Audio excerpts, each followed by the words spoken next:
তরমুজের মৌসুমে ঝটপট তৈরি করুন তরমুজের ললি আইসক্রিম। আর এই ললিগুলা তৈরি করা একেবারেই সহজ। আর এখন যেহেতু অ্যাভেলেবেল তরমুজ পাওয়া যাচ্ছে, তো আমরা খুব সহজে কিন্তু বাচ্চাদের জন্য এই ললিটা তৈরি করতে পারি। তো হাই গাইস, আসসালামু আলাইকুম, welcome back to my channel. কেমন আছো তোমরা সবাই? আশা করছি ভালো আছো। আল্লাহর রহমতে আমি অনেক ভালো আছি। তো গাইস, আজকে আমি তৈরি করব তরমুজের ললি আইসক্রিম। আর এই আইসক্রিমটা তৈরি করা খুব সহজ। তো এই ললিগুলো তৈরি করার জন্য কিন্তু আমাদের লাগবে হচ্ছে তরমুজ। তো সেটাই আজকে আমি তৈরি করব। তো ভিডিওটি ফার্স্ট থেকে লাস্ট পর্যন্ত দেখতে থাকো, আশা করছি ভালো লাগবে। আর ভালো লাগলে প্লিজ একটি লাইক আর একটি সাবস্ক্রাইব করে পাশে থাকবে। তো এখানে আমি তরমুজ নিয়ে নিছি। তো তোমরা তোমাদের পছন্দ অনুযায়ী কিন্তু তরমুজটা নিতে পারো। তো তরমুজটা নেওয়ার পরে কিন্তু আমি এই একটা জালি নিয়ে নিছি। তো এই জালির সাহায্যে কিন্তু তরমুজের রসগুলো আমি বের করে নেব।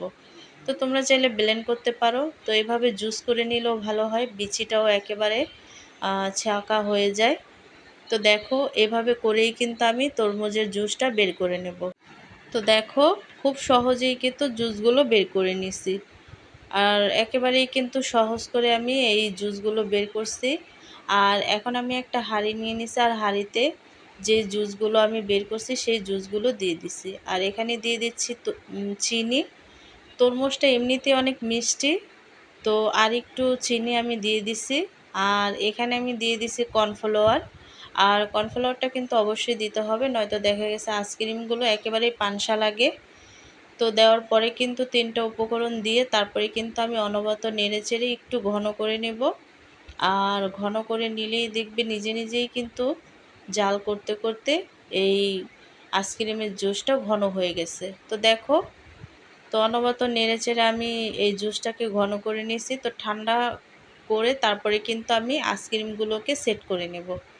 আর সেট করার জন্য এখানে আমি আইসক্রিমের মোল নিয়ে নিয়েছি। তোমরা চাইলে কাপ বা ছোট ছোট গ্লাস যে কোনো বাটিতে এই আইসক্রিমগুলোকে রাখতে পারো বা সেট করতে পারো।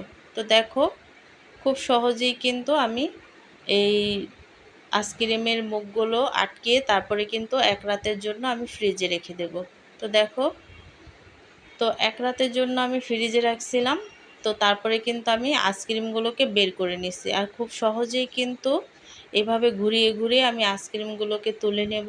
তো দেখো, আর আইসক্রিমগুলো কিন্তু খুব সহজভাবেই বের হয়ে যাবে। তো এভাবে করে কিন্তু সম্পূর্ণ আইসক্রিমটি আমি তৈরি করে নিছি। আর এই তরমুজের ললিগুলা খেতে কিন্তু খুবই অসাধারণ।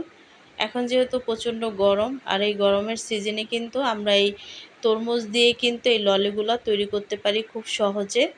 আর ছোট থেকে বড় সবারই কিন্তু এই আইসক্রিম বা ললি অনেক পছন্দ। তো আমরা তৈরি করলে কিন্তু বাচ্চারাও খুব সহজে খুশি হয়ে যায় এই ললিগুলো দেখার পর। আর ললিগুলো দেখতে যতটা লোভনীয়, খেতেও কিন্তু ততটা অসাধারণ টেস্টি। তো এভাবে করেই কিন্তু আমরা এই ললিগুলো তৈরি করে নিতে পারি। তো আজকের রেসিপিটি কেমন লাগছে অবশ্যই কিন্তু কমেন্টে জানাবে। তো অন্য কোনো রেসিপি নিয়ে তোমাদের মাঝে